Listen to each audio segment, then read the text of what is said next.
nanood ng singing contest, namasyal sa night market, at may bumaba na, makauwi lamang.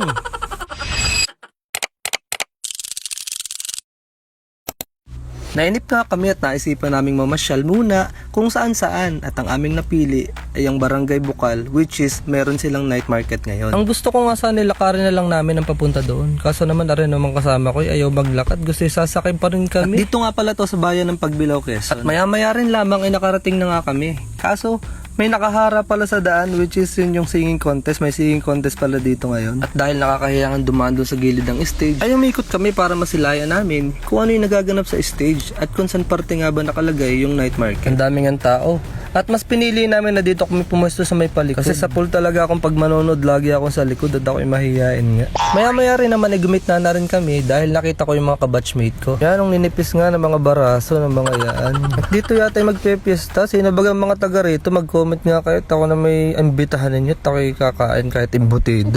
Dito nga nagsasabi si na sir na baka daw pwedeng maihabol kami yung dalawa ni Nesel. Ay wala, hindi na daw talaga pwede cut off na. Aray. Kaya audience na lang muna ulit tayo ngayon. At talagang iba pa rin ang nervyos ay. At nagsimula na nga ulit dito ang kantahan. Sobrang gagaling ng mga kasali, talagang walang tapon. Sobrang gagaling ay, talaga namang napapakanta mga kasama ko din eh. Wow. Approve ba sir? Approve? Ay approve daw. At sa lahat nga na naglaban, si ate ang nag-stand out dyan. Si ate nga nang nanalo.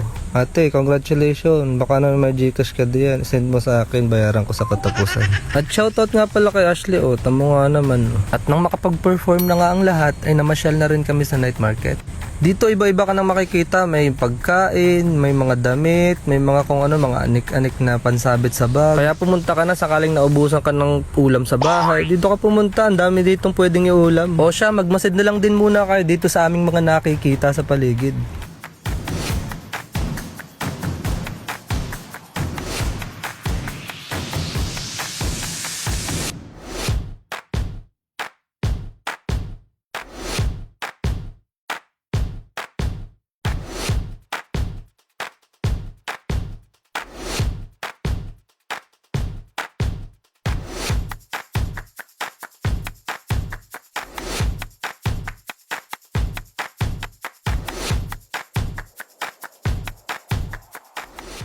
Pabalik na nga kami sa stage at nung makita namin i-announce na winner. At nung may announce na, ituloy balik kami, wala mo lang naman nagpabalato.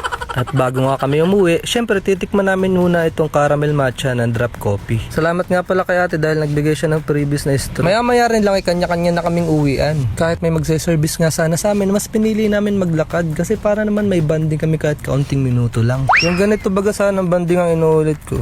Yan. Kaya mag-follow, mag-like, mag-share at mag-comment ka na. Oh, bukas ulit ha. Usapan na.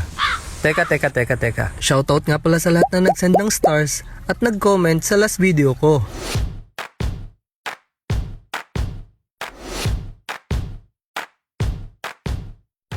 Ulitan tayo, ulitan. Bukas ulit ha. Usapan na.